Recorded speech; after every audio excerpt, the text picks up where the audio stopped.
வேதம் சொல்லுகிறது, கோசேன் நாட்டிலே இருந்த ஜனங்களுக்கு பெரிய வித்தியாசம்.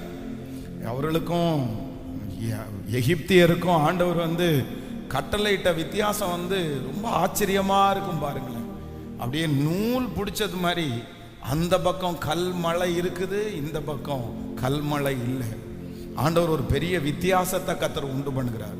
அங்கே கூக்குரல் உண்டாயிருக்கிறது, இங்கே அந்த கூக்குரல் இல்லை. ஆனா அதுல இந்த அற்புதத்துல நம்ம கண்டிப்பாக நம்ம தெரிஞ்சு வச்சிருக்கணும். என்ன அப்படின்னா, எகிப்திலே இருக்கிற மந்திரவாதிகள் ஃபர்ஸ்ட் ஒரு 3 அற்புதத்தை பார்த்தீங்கன்னா, இவங்க என்னென்ன சொல்றாங்களோ அதை அவங்க செய்வாங்க. அதை செய்ய முடியும், ஆனா அதை ரெடி பண்ண அவங்களால முடியாது. அப்படின்னா வெறும் தண்ணீரை அவங்க ரத்தமா மாத்துறதுக்கு முடியும், ஆனா ரத்தமான தண்ணீரை சுத்தமான தண்ணீரா மாத்துறதற்கு அவங்களுக்கு முடியாது. உலகத்துல இருக்கிற வல்லமைகளுக்கு நிறைய இடங்களில் அற்புதம் நடக்குதான்னா அற்புதம் நடக்குது. எனக்கு இங்க போனேன் அற்புதம் நடந்துச்சு, இங்க போனேன் அற்புதம் நடந்துச்சு, இந்த மாதிரி நிறைய பேர் சொல்றாங்க. ஆனா உண்மையிலே அந்த விடுதலை அப்படின்றது ஒரு முழுமையான விடுதலை இல்லை, ஒரு முழுமையான விடுதலை இல்லை. ஒரு விசை இந்த பாப் சாங், அதுல ரொம்ப பிரபலமான ஒரு பெரிய மியூசிக் மாஸ்டர், அவர் சொன்ன எல்லாருக்கும் தெரியும். அப்போ அவரை ஒரு நாளில் அவரை கேட்கும் போது, அவர் ஃபர்ஸ்ட் எங்க வாசிச்சுட்டு இருந்தவர்னா திருச்சபையில் சர்ச்சில் அவர் ஒரு மியூசிக் இன்ஸ்ட்ருமெண்ட் வாசிச்சுட்டு இருந்தவர். அப்போ அந்த ஃபர்ஸ்ட் எல்லாம் பார்த்தீங்கன்னா இப்போவும் ஸ்ட்ரிக்ட், ஆனால் முன்னாடி எல்லாம் பார்த்தீங்கன்னா ரொம்ப ஸ்ட்ரிக்டாக இருப்பாங்க ஊழியக்காரங்க. அப்போ ஒரு நாள் அவன் டைமுக்கு வரல அப்படின்னு சொன்ன உடனே அந்த பாஸ்டர் திட்டி, நீ இனி உள்ள மேடைக்கு நீ வர வேண்டாம் அப்படின்னு சும்மா அவர் ஒரு பனிஷ்மெண்ட் மாதிரி சொன்னார். உடனே கோச்சிட்டு போய் இடத்துல உட்காந்து என்ன பண்ணலாம் அப்படின்னு யோசிச்சுட்டு இருக்கும்போது லிட்டரலா ஒருத்தர் அவனோட பேசுறது மாதிரி தோணிச்சாமா.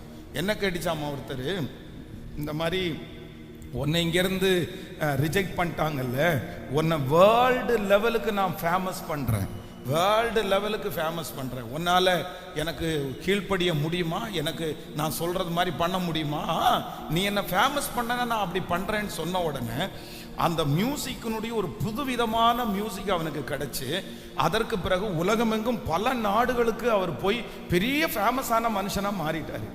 ஆனா கடைசியில என்ன ஆச்சு அப்படின்னு சொன்னா, கொஞ்சம் கொஞ்சமா அந்த பிசாசு அவரை கைக்குள்ள போட்டு அவனை வழி நடத்தி அவனை குடிக்க வச்சு பெரிய ஒரு மோசமான ஒரு பாவியாய் மாற்றி கடைசியில தற்கொலை அளவிற்கு அது அவனை தூண்டிருச்சு. அப்ப வேதம் சொல்லுது, தேவனுடைய ஆசீர்வாதமே ஐஸ்வர்யத்தை தரும், அதனோடு அவர் வேதனையை அவர் கூட்டுவதே இல்லை. அதனால உலகத்துல நிறைய இடங்களில் அற்புதங்கள் நடக்கலாம், ஆனா அந்த அற்புதத்துல எல்லாம் என்ன இருக்கு அப்படின்னு சொன்னா, அந்த அற்புதம் செய்கிற சத்துரு அவர்களை அடிமையாகவே வைத்திருக்கிறான், அடிமையாகவே வச்சிருக்கிறான். சிலருக்கு பிசாசு பிடிக்கும் பாருங்க, ஆனா சில இடங்களுக்கு போய் மந்திரிச்சாங்கன்னா அந்த பிசாசு விட்டு ஓடும். விட்டு ஓடுறது மாதிரி அவங்க நினைச்சுக்கிறாங்க. ஆனா என்ன பண்ணாது அப்படின்னு சொன்னா, முழுக்க முழுக்க அது விட்டு போகாது, அவங்க சரீரத்துல இருக்கும். எப்பவாவது ஒரு டைம் தேவைப்படும் போது திரும்ப அது வரும். ஆனா வேதம் சொல்லுது, குமாரன் விடுதலையாக்கினால் மெய்யாகவே விடுதலை, மெய்யாகவே விடுதலை. உலகத்திலே இருக்கிற அந்த அற்புதம் டெம்பரவரி ஆனது, ஆனா கர்த்தர் நமக்கு ஒரு அற்புதத்தை செய்வாரானால் அது நிரந்தரமான ஒரு அற்புதம். சோ அந்த ஆண்டவர் தான் நமக்கு கிருபையாய் வாக்கு கொடுக்கிறார், நான் ஏதாவது ஒண்ணு நான் உனக்கு செய்வேன், ஒரு வித்தியாசத்தை நான் கண்டு கொள்ள உதவி செய்வேன். கர்த்தர் உங்க குடும்பத்துல ஏதாவது ஒண்ணு செய்வாரு, உங்க எதிர்கால வாழ்க்கைக்கு ஏதாவது ஒண்ணு செய்வாரு. அவர் சமூகத்திலே அடைக்கலமாய் வந்திருக்கிற உங்களையும் என்னையும் கர்த்தர் ஒரு நாளும் அவர் கைவிடுவதே இல்லை. ஏதாவது ஒன்றை எனக்காய் செய்கிற கர்த்தர். ஆமென். இன்றைக்கு இந்த யோவான் எழுதின சுவிசேஷத்திலே ஆண்டவர் இந்த கானா ஊர் கல்யாண வீட்டில் செய்கிற சில காரியத்தை குறித்து தியானிச்சுட்டு இருக்கும்போது எனக்கு ரொம்ப ஆச்சரியமா இருந்துச்சு. வேதத்தில் நீங்க யோவான் எழுதின சுவிசேஷத்தினுடைய 2ஆம் அதிகாரத்தில் நீங்க பார்க்கும்போது வேதம் சொல்லுது, ஆண்டவர் என்ன என்ன அந்த இடத்துல பண்றார் அப்படின்னு சொன்னா, ஏற்கனவே இருந்த ரசம், அது ஒரு ஒரு ஒரு தரத்துல பண்ணப்பட்டிருக்கிற ரசம், அவர்களுக்கு ஏற்கனவே குடிக்க கொடுத்த பந்தி விசாரித்த அந்த ரசம் வந்து ஓரளவு ஒரு தரமுள்ள ஒரு ரசத்தை கொடுத்தாங்க. ஆனா இப்போ அந்த பந்தி விசாரிப்புக்காரன் சொல்லும் போது என்ன சொல்றாரு அப்படின்னு சொன்னா, இப்ப நீங்க கொடுத்திருக்கிற இந்த ரசத்தினுடைய தரம் எப்படி இருக்கு அப்படின்னா, இதுவரைக்கும் இதை எங்க வச்சிருந்தீங்க? இந்த மாதிரி ஒரு தரம் உள்ள ரசத்தை நீங்க எங்க ஒளிச்சு வச்சிருந்தீங்க? எந்த மனுஷனும் முன்பு நல்ல ரசத்தை கொடுத்து ஜனங்கள் திருப்தி அடைந்த பின்பு ருசி குறைந்ததை கொடுப்பான், நீரோ நல்ல ரசத்தை இதுவரைக்கும் வைத்திருந்தீரே என்றான்.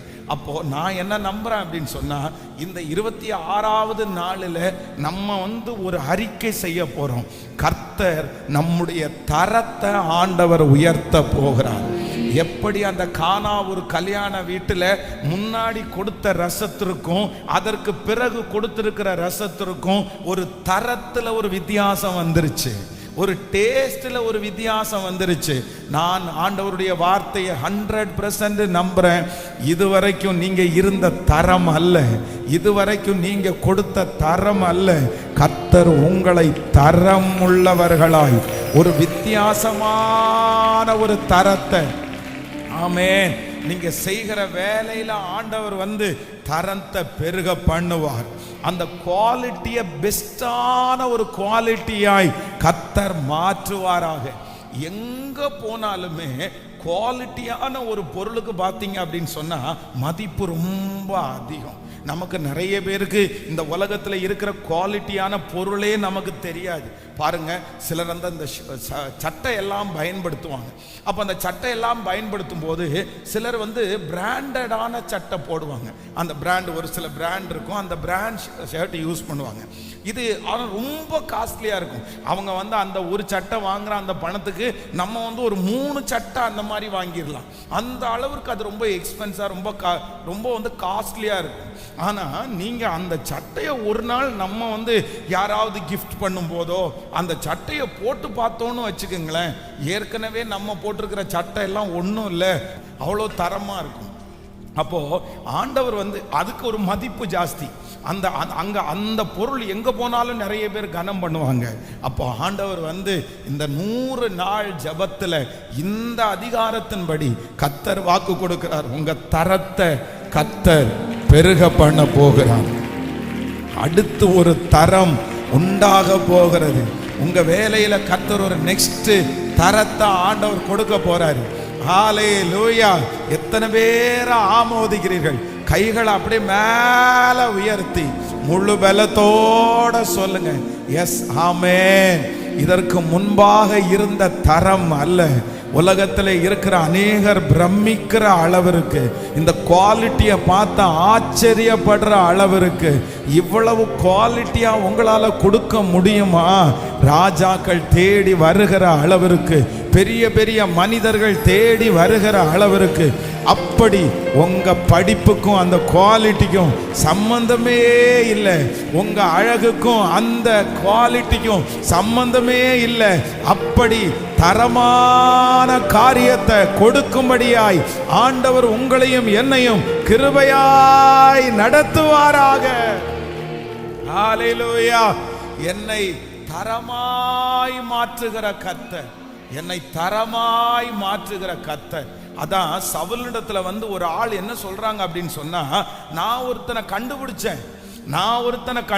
அந்த மனுஷன் யார் அப்படின்னு சொன்னா, அவனை குறித்து வேதம் சொல்கிறது, அவன் இசை கலைஞன், அவன் யுத்த வீரன். அப்பொழுது அந்த வேலைக்காரர் ஒருவன் பிரதி உத்தரமாகிய பெத்லெகேமனாகிய ஈசாயின் குமாரனை ஒருவனை கண்டுபிடித்தேன். நீங்கள் 1 சாமுவேல் 16ஆம் அதிகாரத்தினுடைய 18வது வசனத்தில் இருக்கு பாருங்களேன். கண்டுபிடித்து, அவன் வாசிப்பதில் தேறினவன், அவன் பராக்கிரமசாலி, யுத்த வீரன், காரிய சமர்த்தன், சௌந்தரியம் உள்ளவன், கர்த்தர் அவனோடு கூட இருக்கிறார். பாருங்க, ஒரு தேவ மனுஷனுக்கு, சாதாரணமான ஒரு ஆடு மேய்ச்சிட்டு இருந்த ஒரு பையனுக்கு, ஒரு வீட்டில் கடைசியா பிறந்த பையனுக்கு எத்தனை குவாலிட்டி பாருங்க, எத்தனை தரம் பாருங்க. அவரை குறித்து சொல்லும் போது சும்மா ஒன்றும் சொல்லலை. என்ன சொல்றாங்க அப்படின்னு சொன்னா, அவன் வாசிப்பதில் தேறினவன், அவன் பராக்கிரமசாலி, அவன் யுத்த யுத்த வீரன், அவன் காரிய சமர்த்தன், சௌந்தரியம் உள்ளவன், கர்த்தர் அவனோடு கூட இருக்கிறார். நான் நம்புறேன், நீங்க சாதாரணமான இடத்துல பிறந்திருக்கலாம், கடைசியா பிறந்திருக்கலாம். நீங்க இப்ப செஞ்சிட்டு இருக்கிற வேலை எல்லாருடைய பார்வைக்கு அந்த கொஞ்ச ஆடு சாதாரணமானதா இருக்கலாம். ஆனா என் தேவனாகிய கர்த்தர் முன்னே கொடுத்த ரசத்தை பார்க்கலும் அடுத்து கொடுத்த ரசம் தரமுள்ளதாய் மாறினது. கர்த்தர் உங்களை ஆசீர்வதிப்பார், இந்த தண்ணீரை ஆசீர்வதிப்பார், உங்க பிள்ளைய கர்த்தர் ஆசீர்வதிப்பார். உங்க குவாலிட்டி யாருமே கொடுக்க முடியாத அளவிற்கு ஒரு பெரிய குவாலிட்டியை என் மூலமாய் கர்த்தர் ஒரு தரத்தை ஜெபமண்ண அந்த கிருபை கர்த்தர் செய்வாராக. ஹல்லேலூயா. ஆண்டவரே, என்ன தரமுள்ளவனாய் மாற்றும், என்னை தரமுள்ளவளாய் மாற்றும். நீங்க எது கேட்டாலும் ஆண்டவர் சொல்லுகிறார், இந்த ராஜ்யத்துல பாதியை கேட்டாலும் உனக்கு நான் தருவேன். இந்த ஜபத்துல இந்த முழங்கால் படிட்டு கேட்கும் போது கர்த்தர் தருகிறார், ஆண்டவர் தருகிறார். அவன் நீங்க எது செஞ்சாலும் என்னவா இருக்கணும்னா அப்படியே குவாலிட்டியா அந்த குவாலிட்டி மட்டும் உங்களுக்குள்ள அதிகமாச்சுன்னு வச்சுக்கோங்களேன், நீங்க தரம் உள்ளவர்களா மாறிட்டீங்கன்னு வச்சுக்கோங்களேன், உங்களுக்கு இந்த உலகத்துல வாண்டட் ரொம்ப அதிகமா இருக்கும். உங்களை தேடி தேடி வருவாங்க, நீங்க மறைஞ்சிருக்க மாட்டீங்க, நீங்க வெளிப்பிரகாரமாய் தோன்றப்படுவீர்கள். நான் நம்புகிறேன் அந்த தரத்தை என் தேவனார கர்த்தரால கொடுக்க முடியும். சோ ஆண்டவர் நமக்குள்ள வரும்போது, ஆண்டவருடைய சமூகத்துல நம்ம ஒப்பு கொடுக்கும் போது நமக்கு கிடைக்கிற ஃபர்ஸ்ட் ஆசீர்வாதம் என்ன அப்படின்னா, பந்தி விசாரிப்புக்காரன் ஆச்சரியப்படுறான். என்ன ஆச்சரியப்படுறான் அப்படின்னா, எப்பா திராட்சரசம் நான் குடிச்சிருக்கிறேன், இதுக்கு முன்னாடி நீங்க நல்ல திராட்சரசத்தை தான் கொடுத்துருக்கீங்க, ஆனா நீங்க இப்ப பார்த்தா ஏற்கனவே கொடுத்த திராட்சரசத்தையும் இதையும் ஏணி வச்சா கூட எட்டாது. எப்பவுமே ஒரு கல்யாண வீட்டுக்கு போனா ஃபர்ஸ்ட் நல்ல திராட்சரசத்தை கொடுத்து போக போக போக கம்மியானதை கொடுப்பான். ஆனா நீ என்னடானா நல்லதை கொண்டு போய் ஒளிச்சு வச்சுட்டு இவ்வளவு ஃபர்ஸ்ட்டுக்கு முதல்ல கொடுத்ததுக்கும் இதுக்கும் ஒப்பிட்டு பார்த்தா இது என்ன மாதிரி டேஸ்டா இருக்குது, எங்கப்பா ஒளிச்சு வச்சிருக்க? இது ஒளிச்சு வச்சதில்லை, அது மனுஷனால் செய்யப்பட்டது, இது கர்த்தரால் செய்யப்பட்டது, இது கர்த்தருடைய கரத்தினால் ஆனது, இது மனுஷனுடைய சித்தத்தினால் ஆனது அல்ல. நான் நம்புறேன், மனிதர்கள் உங்களுக்கு கற்றுக் கொடுத்த ஒரு படிப்பு இருக்குது, மனிதர்கள் உங்களை வழி நடத்தின ஒண்ணு இருக்குது, ஆனா கர்த்தர் கரத்துல வளர்றதுன்னு ஒண்ணு இருக்குது. இந்த ஜெபத்திற்கு பிற்பாடு நம்மையும் நம்முடைய பிள்ளைகளையும் ஆண்டவர் வளர்த்த போகிறார். உங்களையும் என்னையும் ஆண்டவர் வளர்த்த போகிறார். உலகத்திலே இருக்கிற அந்த ஞானம் அல்ல, தெய்வீக ஞானம் வெளிப்பட போகுது. அப்பொழுது என்னுடைய குவாலிட்டி, என்னுடைய தரம் எல்லா விதத்திலையும் எல்லா இடத்திலையும் ஆண்டவர் என்னை எப்படி நிறுத்த போறார் அப்படின்னு சொன்னா, அப்படியே குவாலிட்டியா தரமா ஜெபிக்கலாமா? எல்லாருமே இதை ஒரு ஜெப குறிப்பா நீங்க நினைச்சு ஜெபம் பண்ணுங்க. கண்டிப்பா கர்த்தர் ஏதோ ஒண்ணு செய்ய போறாரு.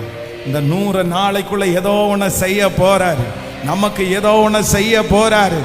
அதுல இன்னைக்கு கர்த்தர் வாக்கு கொடுக்கிறாரு, உன்னுடைய தரத்தை நான் பெருக பண்ணுவேன். ஆமென். பல இடங்களிலே ஒருவேளை நீங்கள் நான் இப்படி பேசிட்டேனே, இப்படி ஒரு குவாலிட்டி இல்லாத ஒரு மனுஷியா நான் நடந்துக்கிட்டேனே, இந்த இடத்துல கொஞ்சம் ஞானமா நடந்திருக்கலாம், இந்த இடத்துல கொஞ்சம் அறிவா நடந்திருக்கலாம், இந்த இடத்துல என் அறிவை நான் அடமானம் வச்சுட்டேன், இந்த இடத்துல நான் கொஞ்சம் ரொம்ப சீப்பா நான் நடந்துட்டேன், ஒரு சும்மா கேவலமா நான் நடந்துட்டேன், என்ன நினைச்சாலே எனக்கு கஷ்டமா இருக்குது. ஏன் நான் இந்த இடத்துல இப்படி நடந்தேன்? இப்படி நடக்காம இருக்கலாம்ல, என் கணவனார் இடத்துல இப்படி நான் பேசாம இருக்கலாம்ல, என் மனைவியின் இடத்துல நான் இப்படி எப்படி நடந்தேன்? நான் ஒரு குவாலிட்டியான மனுஷனா நடந்திருக்கலாம்ல, அந்த இடத்துல அந்த சண்டை நடந்த இடத்துல நான் கொஞ்சம் குவாலிட்டியா நடந்திருக்கலாம்ல அப்படின்னு இதுவரைக்கும் நீங்க யாராவது ஒருத்தர் அப்படி யோசிச்சிருக்கலாம். நீங்க அப்படி யோசிக்கணும். நீங்க அப்படி யோசிச்சாதான் நீங்க வளரக்கூடியவங்கன்னு அர்த்தம். அப்படிப்பட்ட யோசனை உங்களுக்குள்ள வரல அப்படின்னு சொன்னா நீங்க என்னைக்கும் அப்படியே தான் உட்கார்ந்துருப்பீங்க. அந்த யோசனை வரணும். ஒருத்தர்கிட்ட ஒரு இடத்துல ஒரு பிரச்சனை நடக்கும்போது அந்த பிரச்சனையில நீங்க சரியான ஆளா நடந்துக்கல அப்படின்ற அந்த ஃபீல் வந்து உங்களுக்குள்ள வரணும். இந்த இடத்துல நம்ம கொஞ்சம் அமைதியா போயிருக்கலாம், இந்த இடத்துல கொஞ்சம் பேசாம போயிருக்கலாம், இந்த இடத்துல அவங்கள திட்டுறதுக்கு பதிலாக நம்ம என்கரேஜ் பண்ணியிருக்கலாம், இப்படின்றது உங்க மனசுக்குள்ள தோணணும். அந்த மாதிரி மனசுக்குள்ள யார் மனசுக்குள்ள தோணுதோ அவங்க தான் நீங்க எட்டாத உயரத்தை அடைய முடியும், அவங்க தான் நீங்க வளர முடியும், அவங்க தான் நீங்க சிகரத்தை தொட முடியும், அவங்க தான் நீங்க அப்டேட் ஆக முடியும். அவங்கள நம்பி தான் எல்லாம் வரும், அவங்கள நம்பி தான் ஆசீர்வாதம் வரும். அதனால ஒருவேளை இதுக்கு முன்னாடி அப்படி நடந்திருக்கலாம், ஆனா இனி கர்த்தர் நம்மள எப்படி நடத்த போறார் அப்படின்னு சொன்னா அப்படியே குவாலிட்டியா இந்த வசனத்தை வச்சு ஜெபம் பண்ணுங்க. உலகம் மனிதன் திராட்சரசம் கல்யாண வீட்டுல சும்மா திராட்சரசம் செய்யறது கூட்டுருவாங்களா? திராட்சரசம் செய்கிறதுக்குன்னு ஆள் இருக்காங்க, அதுக்குன்னு எல்லா சாப்பாடையும் சமைக்கிறது மாதிரி எல்லா ஜூஸ் பண்ற மாதிரி திராட்சரசத்தை மேக் பண்ண முடியாது. இதுக்கு நிறைய பண்டுதும் இருக்குது, நிறைய பண்ண வேண்டியது இருக்குது. திராட்சரசம் உண்டு பண்றது என்னன்னா இந்த கல்லெல்லாம் காய்ச்சுறாங்கல்ல, இந்த மாதிரி அது ஒரு வித்தியாசமான வெரைட்டி. நிறைய பேர் கிராமத்துல இருக்கிறவங்களுக்கு தெரியும், இந்த கல்லு காய்ச்சுறவங்க, சாராயம் காய்ச்சுறவங்க, இவங்க எல்லாம் பார்த்தீங்க அப்படின்னு சொன்னா அது ஒரு வித்தியாசமான ஒரு முறை அது. அப்போ இந்த திராட்சரசம் என்கிறது வந்து அதை கல்யாண வீட்டில் ப்ரிப்பரேஷன் பண்ணி கொடுக்கறதுன்றது ஒரு பெரிய ப்ராசஸ். அது தெரிஞ்சவங்க எக்ஸ்போர்ட் ஆட்கள் தான் நல்லா பண்ண முடியும். ஏற்கனவே இதை பண்றவங்க யார் அப்படின்னா ஒரு எக்ஸ்போர்ட்டான ஆள் தான் பண்ணியிருக்காங்க. ஆனா இப்போ பந்தி விசாரிப்புக்காரன் டேஸ்ட் பண்ணி பார்த்தா அவனை பண்ணினதை விட எக்ஸ்போர்ட்டான ஆள் பண்றதை விட இது ரொம்ப டேஸ்டா இருக்குது, ரொம்ப குவாலிட்டியா இருக்குது. நான் நம்புறேன் அதுதான் உங்க தலை மேல இருக்கிற அபிஷேகம். ஏன் தலை மேல இருக்கிற அபிஷேகம்? இனி தோற்று போக மாட்டீங்க, இனி குவாலிட்டி இல்லாம விழுந்து போக மாட்டீங்க. இனி தரமற்ற ஒரு தேவ பிள்ளையாய் அல்ல, தரமுள்ள ஒரு தேவ பிள்ளையாய் கைகளை தட்டி கேளுங்க, கேளுங்க, இந்த கிருபையை கேளுங்க, இந்த கிருபையை கேளுங்க. உங்க கை பட்டால், உங்க கை பட்டால், ஆண்டவரே உங்க கரங்கள் பட்டால், உங்கள் கரங்கள் பட்டால், ஹல்லேலூயா, அப்படி ஆகும் ஆண்டவரே, அப்படி ஆகும் ஆண்டவரே, அப்படி செய்கிறதற்கு வல்லவராய் நீர் இருக்கிறீர். ஆமென். Thank you Jesus. அப்புறம் வந்து இந்த ஆண்டவர் வந்து இந்த யோவான் எழுதின சுவிசேஷத்துல நான் வந்து அதை பார்த்துட்டே இருக்கும்போது பார்த்தீங்கன்னா இது இரண்டாவதாக வேதம் சொல்லுது, அங்க இருக்கிறவர்கள் எல்லாம் என்ன பண்ணிட்டாங்கன்னா ஃபர்ஸ்ட் தண்ணீர் எங்க இருந்து வந்துச்சுன்னு பார்த்தாங்க. எப்படி பார்த்தாங்க சொல்லுங்களேன்? தண்ணீர் அங்க வந்து கச்சாடிகள் இருந்துச்சு. உடனே ஆண்டவர் என்ன சொல்றாருன்னா இந்த கச்சாடிகளிலே தண்ணீரை நிரப்புங்க அப்படின்னு சொல்றாங்க. சொன்ன உடனே இவங்க போய் வேலை செய்யறவங்க போய் தண்ணீரை எடுத்துட்டு வராங்க. தண்ணீர் எங்க இருந்து வந்துச்சு, யார் கொண்டு வந்து ஊத்துனா, அது எல்லாம் தெரிஞ்சிருச்சு. ஆனா அங்க இருக்கிறவங்களுக்கு வந்து என்ன தெரியல அப்படின்னு சொன்னா திராட்சரசம் எங்க இருந்து வந்துச்சுன்னு அவங்களுக்கு. தண்ணீர் திராட்சரசமாய் மாறினது, தண்ணீர் வந்ததை எல்லாருமே கண்டுபிடிச்சாங்க. அந்த அற்புதத்தை அந்த காரியத்தை கண்ணால பார்த்தாங்க. ஆனா அங்க ஒரு தண்ணீர் திராட்சரசமாய் மாறினது யாருடைய கண்ணுக்கும் படாம தெரியாம அந்த இடத்துல கண்ணை மூடி திறக்கிறதுக்குள்ள ஊத்தின தண்ணீர் திராட்சரசமாய் மாறினது. ஆமென். நான் இரண்டாவதாய் கர்த்தருடைய வார்த்தையை சொல்றேன். நான் நம்புறேன் உங்கள்கிட்ட இருக்கிற இயலாமே எல்லாரும் பார்த்துட்டாங்க, தண்ணீரை எல்லாரும் பார்த்துட்டாங்க, குறைவை எல்லாரும் பார்த்துட்டாங்க. ஆனா கர்த்தர் உங்களுக்கு ஒரு அற்புதத்தை செய்ய போறாரு. அந்த அற்புதம் நடந்ததற்கு பிறகுதான் தெரியுமே தவிர இது எங்கே இருந்து வந்தது என்று ஆச்சரியப்படுவார்கள்.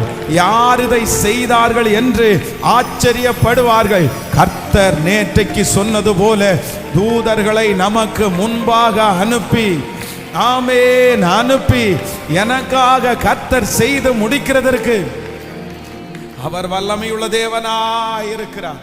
கையை உயர்த்தி ஆமென் சொல்லுங்க. சொல்லலாமா பாட்ட? ஆமென். எங்கே இருந்து வருதுன்னு தெரியாது, ஆனா தேவை சந்திக்கப்படும், தேவை சந்திக்கப்படும். ஆமென். காடை எங்கே இருந்து வந்துச்சுன்னு தெரியாது, ஆனால் ஜனங்கள் திருப்தியாய் சாப்பிடுகிறதற்கு கிருபை செய்கிற தேவன். உங்களுடைய தேவைகளை கர்த்தர் சந்திக்க போகிறார். அது வரும். காற்று இல்லை, மழை இல்லை, ஆனால் பள்ளத்தாக்கு தண்ணீரால் நிரப்பப்படக்கூடுமானால் கர்த்தர் கிருபையாய் வாக்கு கொடுக்கிறார். இல்ல, நான் செய்வேன், ஓ நான் செய்வேன், அது வேறு எங்கிருந்தும் இல்லை, எவரிடமும் இல்லை, தேவனிடத்திலிருந்து கடந்து வரப்போகிறது, கடந்து வரப்போகிறது. ஆமென். சிலர் நம்முடைய வாழ்க்கையில தண்ணீரை மட்டும்தான் பார்ப்பாங்க, ஆனா திராட்சரசம் எங்கேருந்து வந்துச்சுன்னு நிறைய பேருக்கு தெரியாது. சிலர் சொல்லுவாங்க, உனக்கு அந்த மாதிரி லெக் அடிச்சிச்சா, இந்த மாதிரி அடிச்சிச்சா, யாரு கொடுத்தா, என்ன வந்துச்சு, இவனுக்கு பின்னாடி யாரோ ஒருத்தர் இருக்காங்கப்பா, யாரோ ஒரு மனுஷனை வச்சுதான் இவன் இதெல்லாம் பண்றான் அப்படின்னு நிறைய பேருக்கு ஆச்சரியமா இருக்கும். ஆனா நான் என்ன நம்புறேன் அப்படின்னு சொன்னா, நமக்கு எங்கிருந்து ஒத்தாசை வரும் என்றால், வானத்தையும் பூமியையும் படைத்த கர்த்தரிடத்திலிருந்து ஒத்தாசை வரும். அந்த திருமணத்தை ஆண்டவர் வெற்றியா நடத்த போறாரு, அந்த தேவையை ஆண்டவர் வெற்றியா சந்திக்க போறாரு. ஆமென். எங்கிருந்து வரும் என்று தெரியாத அளவிற்கு, அநேகர் பிரமிக்கிற அளவிற்கு கர்த்தர் கரத்தில் இருந்து அந்த அற்புதம் என்னை தேடி வரப்போகிறதே. ஆமென்.